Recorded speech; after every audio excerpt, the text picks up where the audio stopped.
Hello, ladies and gentlemen. This is Claudia Monticelli with another episode of Multiple Voices. My Multiple Voices podcast, true to its name, includes different series. For example, we have the Voices of Love, where we discuss relationships, the voice of empowerment, the voice of laughter and play, the voice of pleasure, and the magical voice of archetypes and how they change the way we live. But we also have the voice of memory that includes everything from history to discussions of past life regression. There's also writing voices, where we interview both seasoned writers and authors who have just started getting their feet wet with writing, and we learn what can work for you as potential writers.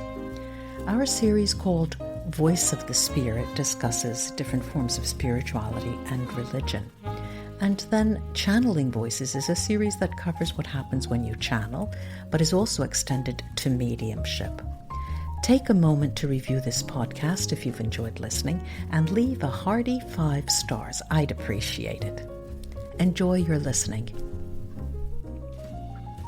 Hello, ladies and gentlemen. It's me again. I almost think that it's a threat when I say that. It's me again. But I'm here today with Margaret Agard. And Margaret is a special guest because she has a special story. She's talking to us from Florida in the United States. And welcome. First, let me say welcome, Margaret. Hi, Claudia. Happy to be here. Good. I'm so glad that you did have time to talk to us. Margaret Agard is an award-winning writer, and she's the author of 2 memoirs, and she has a 3rd on the way. She's a former executive in the high-tech industry. She's an author, speaker, mother of 8. When I read that, I thought, here I am with 2 children, and I thought I was overwhelmed, but I can understand.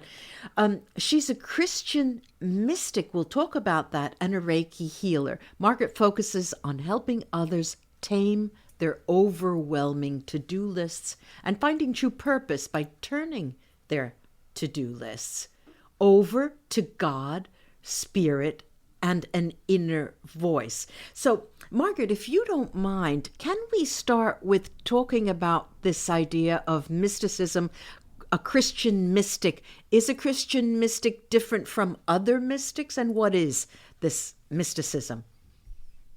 For me, Christian mystic is a person who seeks to live their life in the presence of God and listening for that inner voice. That is the goal of a Christian mystic. And that's my goal. How do I constantly be in the presence of God, be hearing his, and I'll call him his because that's just my habit, voice, and allowing my life to be directed that way. Now, before we started recording, you said there were a number of things that you had written to me, and you said, well, there is something that happened that changed my life, and this is why I'm doing what I'm doing. And I thought to myself, okay, now what are you doing? And what was it that changed your life? When my life was overwhelming at one point, single mom, sole financial support of the family, 8 kids, working full time, and I had gone back to university to finish my last 2 semesters. And so I was like, I know how to set priorities and make lists, but it wasn't working for me. And so at that point, I was used to hearing God's voice occasionally. All right, hold on. Wait. Directed me. I'll interrupt you. When you said I was used to hearing, what did that exactly, can you describe it? What exactly happened? Was it a voice or was it a sensation? Well, when I first started, I was thinking about this the other day because people ask. Yeah. At first, I would just feel a sense of peace. Yes. And, and so it grew. So and I would get impressions. And I would just call them impressions. Oh, what do you mean by these impressions? So I might be just think, oh, maybe I should go over there. And so wherever it was, I'd go, and something would happen. But after a while, I began to recognize a thought in my head that was words, the way we think in our heads. Yes. Like when we're trying to meditate, we're like, quiet up there. Okay. So one of those voices in my head I began to recognize as the divine. And it often is telling me something to do that doesn't always make sense, but it's never a bad Give thing. me an It's a good thing. example. Um, oh my gosh, it just happened the other day because I didn't listen. So that's why I remember it. Because as practiced as I am at this, sometimes I don't listen. I was staying at my son's house and I was taking his granddaughter to go over to visit her grandmother in an assisted living center. And as I was leaving, I thought, oh, I should put my luggage in the car. And then I thought, nah, when I bring her back, I'll get the luggage. And I thought it 3 times. This often happens. I think it 3 times. And the third time is when I think, oh, wait. I think this is God. But I didn't. And so after we went, I took her to visit her grandmother, her other grandmother, and her mom came and said, I think we'll just go to the store. So she'll leave it with me. And so I said, okay, I'll just go right to the airport, having forgotten that I didn't have my luggage. And my luggage is still at my son's house because the airport was too far away. And so, yes. And then it's like, oh, wait, I mean, I don't need that stuff. I have stuff at home, right? But wait, my car keys are in the luggage. So, oh my gosh, what a mess. And other times I do listen, but it is like that. I have a thought. Yeah. And the thought comes back more than once. Yeah. Like when you're leaving the house. But what had happened when I started doing this. When you say this is when I began turning my life over to the divine. Okay. By turning my to-do list over. I would just sit in the morning with my list. Here's what I'm planning to do today. And just pay attention to that small voice that I had by this time learned how to discern. Yeah. And I would think, oh, you don't need to do this. You don't need to do this, but do this. And sometimes would add something, like call a certain person or take a meal to someone. And those times have been fulfilling because, I've called people when they were in so much stress. I called a cousin once, not a lot of cousins. Yeah. I know a lot of people. Mm-hmm. So when a thought comes, call this particular cousin who I never call. Okay. We see each other at reunions. I never call. And then I call her and she can hardly talk because she's so upset. She said, Margaret, I was just starting to breathe into a paper bag. You know how you're like, yes. And so I have those kinds of experiences where I know that someone needs help and God is directing me to be the person to help. Okay. Now, let's just backtrack a little bit because we did mention that you have written 2 memoirs. Were they also guided, or was this before you started having these conversations or listening to these voices? So the first one I just think of as the to-do list. And what had happened is at one point the thought came, I want you to write your life on the internet. Now this is back in 1999. Okay, so we're talking, that was the 20 some years ago. Okay, so not a lot of blogs. Okay. Yeah, so I'm like writing, I found a place, it was called Open Diary where you could write. Mm-hmm. And I started writing what was happening in my life. Oh, I felt prompted to go do this today, or this is what happened to me today. I doubted that little voice today, and guess what? I should have listened. And after about 2 years of that, the thought came, write a book about this. And so I started to try to gather it and figure out how to write it. And it was like, no, the book is written. Just go through all those things that you've written up on the internet and on this private site and find the ones that are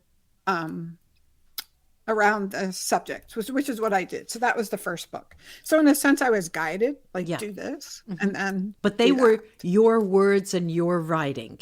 Okay. Yes, it was not. No, it was not channeled. It's definitely me. I wasn't channeling anything. Okay. Unless you want to channel sarcastic Jersey girl. Yeah, I channel her a lot. I hear you. I'm from Jersey. I was listening to your voice and I said, she sure sounds like she's from Jersey. Grew up right in Jersey. Northern Jersey. Yeah. Yeah. Which I revalue. When I was there, I'm thinking, I don't like this place. Any place else. There are mountains, there are beaches, there's everything you want. You can go skiing, you can go to the beach. It is a garden state. So now we're at the second memoir. What's the name of the first book?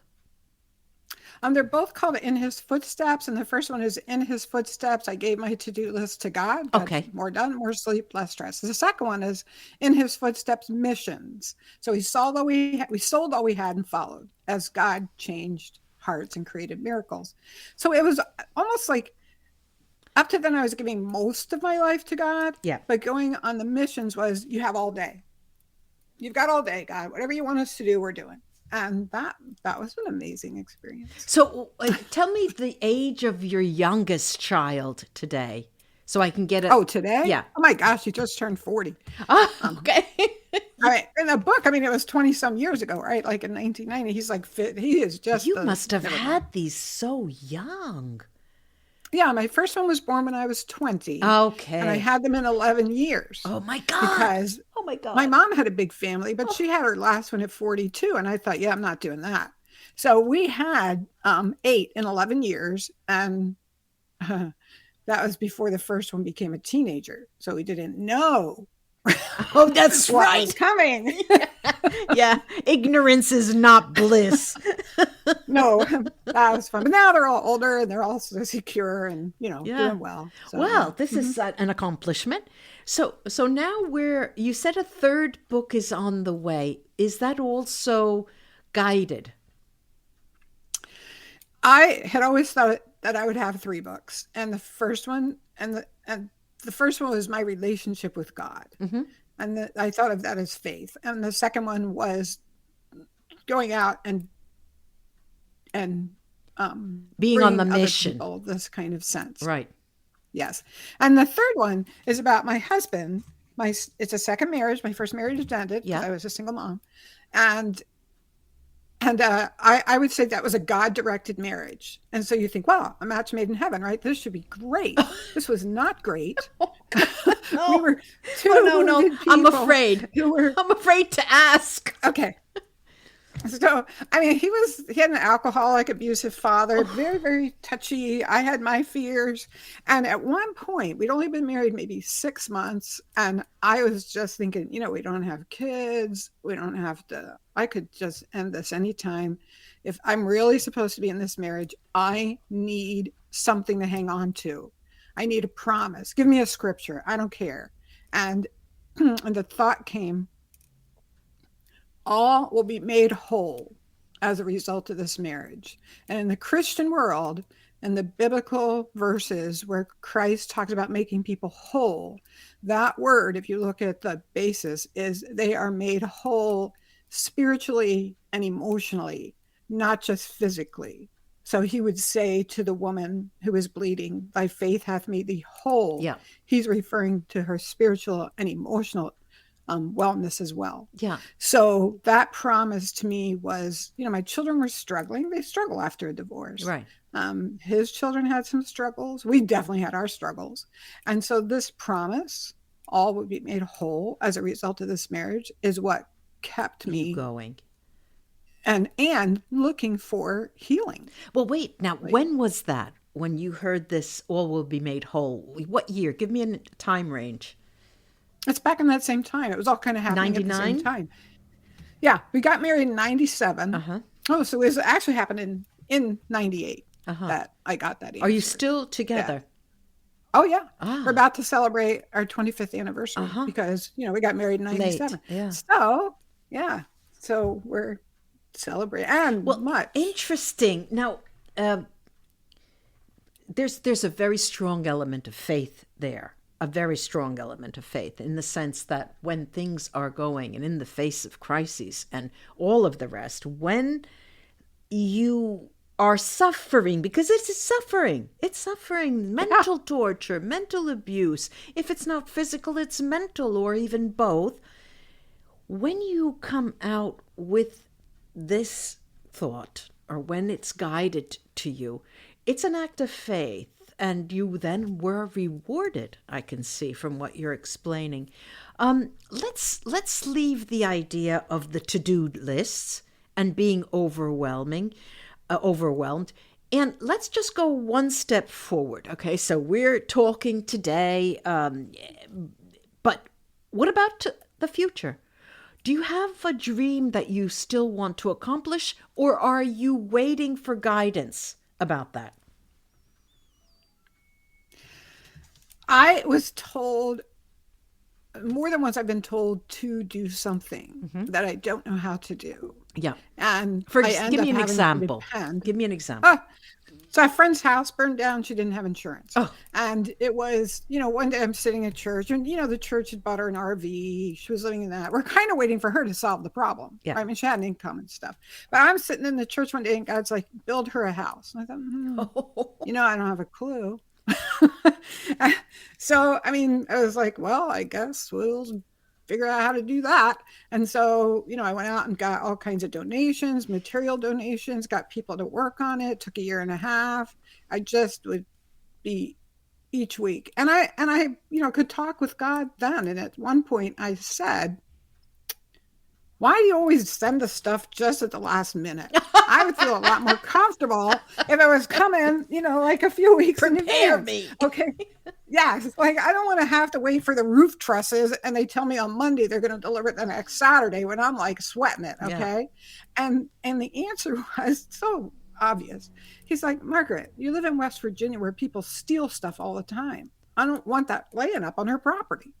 It was like, I will get it to you when you can need use it. Mm-hmm. Interesting. Yes. So I get things like that, but also smaller things. Now, for my own personal future, it was, I want you to make this book a bestseller. Well, I've done everything I know how to do. That's when I know God steps in. Mm-hmm. When I've done everything I know how to do, and then he says, you're ready, it's going to happen now, then something happens. That happened with our business. I had a business. We were selling a Bible product online. And it was time to stop doing it. So we built it up. It was a little $20 product. What do you mean it was time to stop doing that? Why? Because I was supposed to be working on this message and those books. And I was spending too much time on that business. And I was maybe making in profit about $75,000 a year on it. It's just a little home-based business. And I started making it so that we could step back. We could sell it to someone. Right. Yeah. And my husband's like, no. And after about a year. When is this? Like, what year? This was 2016. Okay. And so 6 years ago. And I had people working for me, single moms usually. Yeah. And I thought, all of a sudden the business started tanking, like down. Down. Yeah. During the time of year when it usually took off. Yeah. And I thought, one way or the other, I'm going to stop doing this business so I can focus on the books and this message about going to God. How you give your life to God is give your day to God. That's how you do it. And so finally, my husband agreed to sell the business if we moved to Florida. That's like the deal. Wow. Well, it was more like this. I want to move to Florida. How are we going to do that? Well, we'll take the money from when we sell the business. We're selling the business? Yes, fine. That day, he signed a contract. And our business is tanking. And so I did the whole, what do you call it, where you are going to manifest something. Yes. Okay. So there's a difference between manifesting and faith.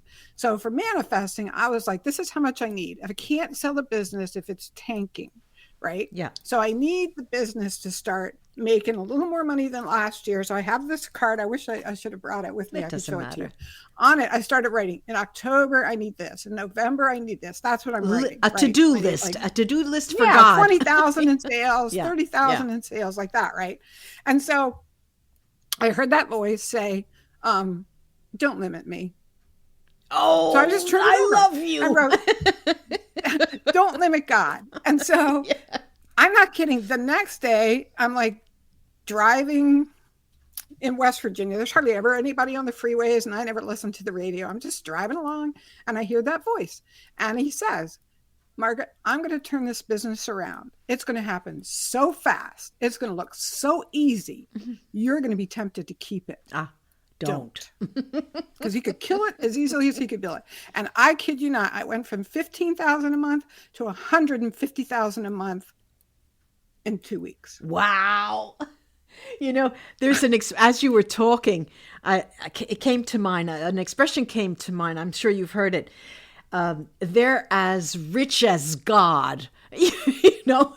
Right. Well, we're not as rich as God because, we sold the business. People are like, you could have had a lot more if you'd held on for a year because you could have. I was like, no, if we'd have held on for a year, we'd have gotten zip. Right. Because he specifically said it's time to sell the business and don't hang on to it. Right. And, we had enough money to pay cash for our house here. And nice. But we're not rolling in it. Well, no, and, it's always a risk. You talk like a person who's at the gambling table, blackjack, at the Russian roulette, and okay, that's what. All right, we're going. And it is a daily risk because life is a series of decisions, isn't it? So when you have this channel that you are linked to, it seems to take the weight off of what you are doing. I mean, if you could, I'll make you laugh. Like I said, we do have to go to food shopping. We have to eat, right? Right. And when I even talk to the divine when I'm in front of, all right, look, I know I have to make a choice. What would you do? Even stupid things like that, And, but it's, a lot of people have trouble in accepting this. They think, oh, she hears voices. How could you believe her? It's a thought. Yeah, it's a thought. It's a thought. That's why I wanted to talk about that in the beginning. Their thoughts. Have you ever had... You should learn to discern that thought. See that? Yes. Yeah. And for me, it does come, like it'll kind of soft, it's gentle. It'll be accompanied by that sense of peace, but not pushy. And if I keep ignoring it, it'll finally stop. But so what happens with the daily list is I'm specifically paying attention. Yeah. I am here. Okay. Tell me. Okay. Yeah. So now let's go just a moment to your children. There are 8, right? And you talk about 1997, 1999 when this phenomenon started. Is that right? Yeah, when I started praying, what should I do? Right. Okay. Yeah. So, what was the age of your youngest then? 20. He was 40 now. Yeah, he was 26. So they were older. Yeah, they were still older. And the youngest one was 15. The youngest was 15. There you go. So that's young still. Yeah. Yeah. Interesting. Yeah. So I write about some of my conversations with him. Like he loves rich people, he hates poor people. Why do people who are good always end up? Who says this? Your youngest? My gosh, my 15-year-old. They had all said it. They all say it at some point. It's like, oh, it's the same conversation. I've had this conversation 7 times before, but I kind of write about those conversations in the book because at one point they're humorous. Oh my gosh, he tells me. Why does God make me, struggle? And I said, well, it's like building your muscles, right? Like you have to build your muscles, you have to like struggle some. So, and then he said, well, my friend, I'll make up a name. I forgot his name, but my friend, Martin, his parents give him everything and he doesn't have to work. Oh, don't you love that? I love that. And I was like, oh, really? And he said, I want to meet these people. I know. So how's that working for him anyway? So he said, well, it's terrible. They gave him a car and he wrecked it. There you go. They buy everything and he just loses it. And they've told him when he's 18, he's going to have to move out of the house and take care of himself. Thank goodness. And I said, really? How old do you think he'll do? And he said, oh, it's going to be a mess. He doesn't know how to do anything. He doesn't have a job. And I was like, because they did everything for him. He didn't have to learn how to do any of it. And I was like, really? Mm-hmm. Really? I think you just answered your own question. Yeah. So, yeah. So let me ask you a couple of things because when someone has a conversation, because I'm psychic, I'm a channeler, I'm a medium, so one leg is on that side, one leg is on this side, and the conversations are very easy. Have you ever, since that time, since the beginning of the voice and the inner voice, have you ever had the sensation that you are psychically tuned into people who are around you? Have you ever had that experience of a psychic phenomenon on your part, other than the conversations with the divine? No, not for me.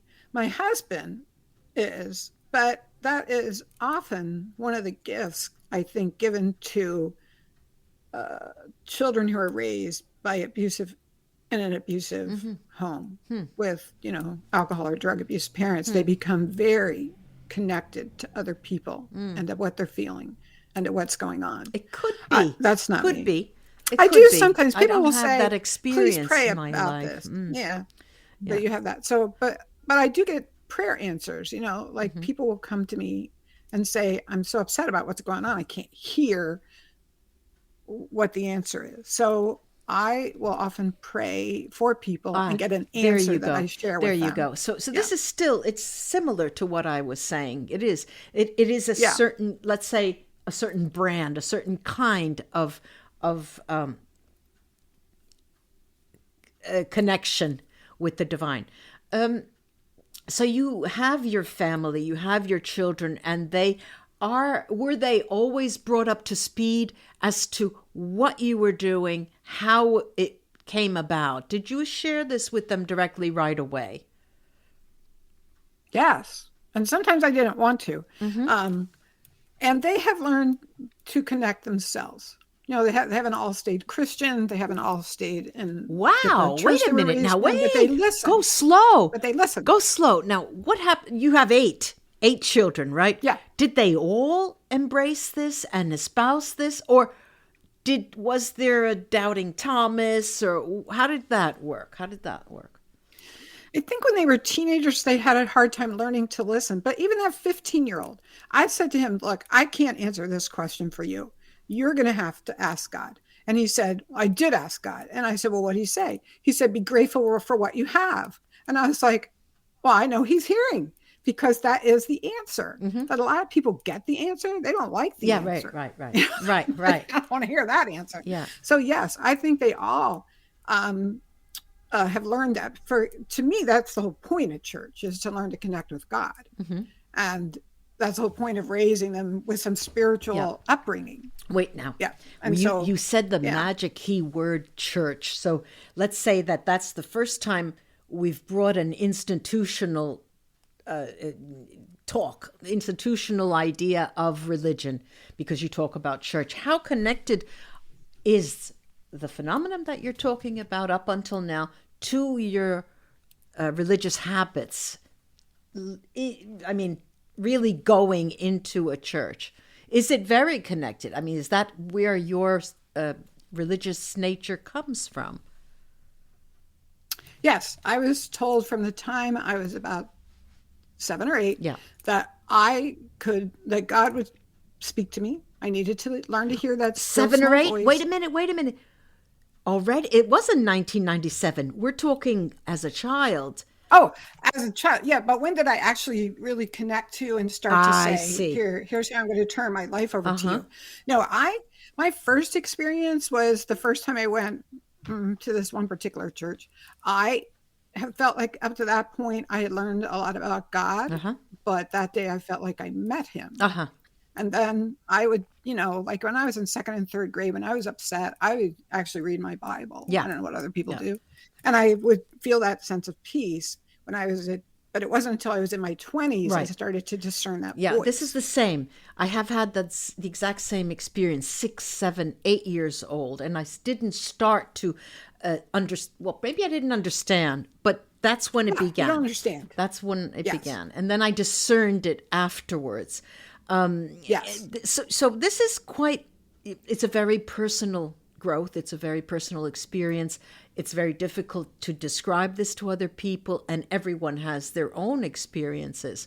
Have you had ever people come to you and say, "Look, Margaret, I don't understand what I'm supposed to be doing. I don't get it. I mean, I do this. I have this job. I'm this. Am I supposed to be like?" They come to you asking you what they should be doing. What's my life purpose? What am I supposed to be doing? Has that ever happened to you? No, because I think my books make it clear that I'm pointing you towards God. Yeah. Like here's what I'm saying. Yeah. You need to learn to hear this voice. Yeah. And because it's a daily thing, he changed my life, and often gradually, and then sometimes in like write your life on the internet. Okay. Now make it a book. All right. So sometimes it was gradual. Here's what I want you to do today. Here's what I want you to do today. But other times, Okay. more. So here's how I think about it. Okay. Go ahead, Claudia. So imagine I'm in heaven. Of course you are. Mm-hmm. Whatever you think heaven is, I'm in heaven, and there's this creator, divine being, energy ball of love, whatever it is, up there, and we're all up there. And so, are we like running to that being and saying, "Oh my gosh, I have so much to do, so much to do. Can you help me here?" Or are we saying, I love what you're committed to, what you're bringing about. How can I help you?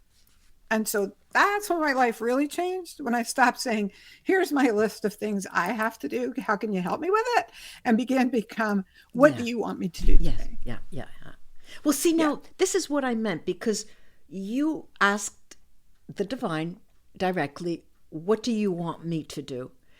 And I have trouble with people asking me what they have to be doing. And it's very difficult for people to take responsibility like that, and it's not very common. People want to be told, as if they want to abdicate all of their responsibilities, give it up, and say, I have to be told what I am meant to do. This, however, Margaret, let's imagine a doctor. Right. I have one of my clients is a very well-known physician, and she's remarkable with the type of work that she does. Nonetheless, despite all of her success, all of her rewards, all of that, she still has this strong element of doubt as to what am I meant to be doing?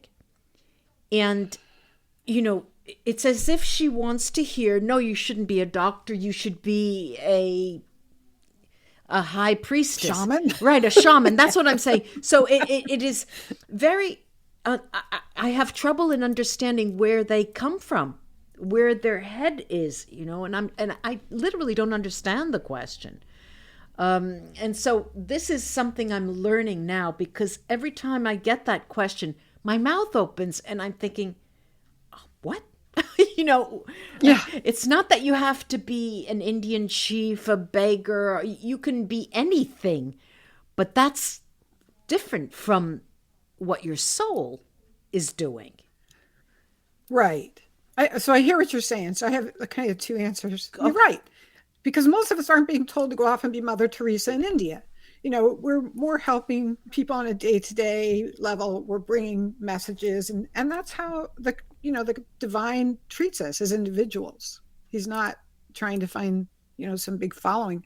I had a friend who had an even larger family than mine, and she said, I want to do this, Margaret. So I went to God and I said, I want to do what you want me to do today, God. I need you to know I have like 12 loads of laundry. And he said, he said, well, you do what you have to do today, but whatever you do it with kindness. Yeah.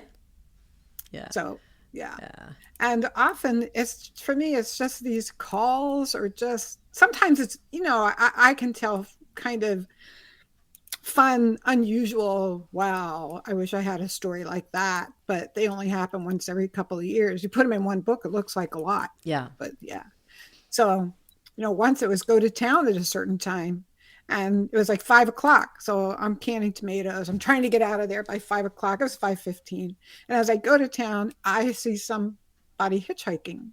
And I thought, is that why I'm here? And it was like, yeah. And so I pick it up. I thought it was a woman, but it was a guy. And he's telling me the story. He'd been walking 30 miles that day. No one had given him a ride. Oh, dear. I'm like, okay, well, I'm going to this town. It's 20 miles away. There's a truck stop. I'll drop you there. And so as I dropped him, I could feel that voice say, give him $20. Oh. And I happen to have cash. I never have cash. Yeah. And I was like, all right. I don't usually do that. But so I'm like, I said, here's $20. And he gets out of the car. And as I pulled away, I heard that voice say, see how much I love him. And so this kind of bothered me a little bit because I'm Why? selfish and I like to get my sleep. And so now I wasn't going to get to bed until late that night. Ah, And I kept thinking, well, how come you asked me to go? I mean, he'd been walking 30 miles. There must be 1,000 people on either side of that road. You could have asked to give him that ride. So why did you ask me to do it? And he said, well, were you blessed for it? And I said, yeah, feeling that love was a blessing. But then I couldn't let it go. Like even years later, I'm like, how come you made me go? And so you're funny. You're funny. and then he said, because I could trust you to go. Yeah. That's why I asked you. And so this is my message, Claudia. Mm-hmm. I want more people to do this, then I wouldn't have had to go. I'd get more sleep. So if everybody did this, if everybody got up every day and said, what do you want me to do today, God? That poor guy would have gotten a ride a whole lot sooner. Well, you're barking up the wrong tree. I don't even have a car. Okay, so yeah, I would be giving you the ride. Okay. But I could cook a mean meal. I could have. Oh my gosh, and I hate to cook, so that would work perfectly. Yeah. Boy, this You was cook Italian? wonderful. Sorry? Do you cook Italian? Yeah. Well, I cook. I grew up Italian. I just, Yeah. So you do that eggplant parmesan? Well, yeah. You call it gravy or sauce? I call it sauce. I never Okay. call it gravy, but I'm going to make your mouth water. You see, in this neck of the woods, if I go to the supermarket, what do I see? And you see this in Italian grocery places. You have cooked food that you can pick up and bring home. Just buy. Yeah. Oh my God. And it's really good. so so I like, if I'm having guests, I will cook, but it's easier for me to throw things together and just eat. I'm a good cook when I want to be. Yes. Okay. Yeah, but there's so many other things I like to do. So if I could get rid of the cooking, but if I used to, when I was young, I used to say, boy, I want to meet a man who knows how to cook. And then the list got longer. Knows how to give a massage. Yeah. Yeah. So before I met my husband, when God had said, you're going to meet the man you're going to marry next fall. That's kind of how my book begins, that third one. At one point, and I was like, well, no, thank you. I'd prefer not to get married again. But at one point, I said, okay, I'm accepting that I'm going to get married again. What's he like? And he said, well, why don't you make a list of the top 10 things you want in a man? And I did. And he's everything on the list. And I was like, at one point, I was like, God, I thought some things went without saying. Right. They're not on the list. So, I mean, we're laughing here because this is the way life is, and my life has always been like that, talking to, I could remember, I tell this story a little bit when I was that age, 6, 7, and I was holding my dad's hand and we were in church, and I was looking up at the frescoes and everything, and all these spirits were coming out of the pictures and were dancing, and I was in awe of all this stuff going on up there, and I'm thinking, why doesn't anybody see this? And what are they looking at the altar for, And so at one point I must have been in a trance because my dad kept pulling my hand, Claudia, what's happening? And I said, no, and I couldn't talk. I didn't want to talk in the middle of mass.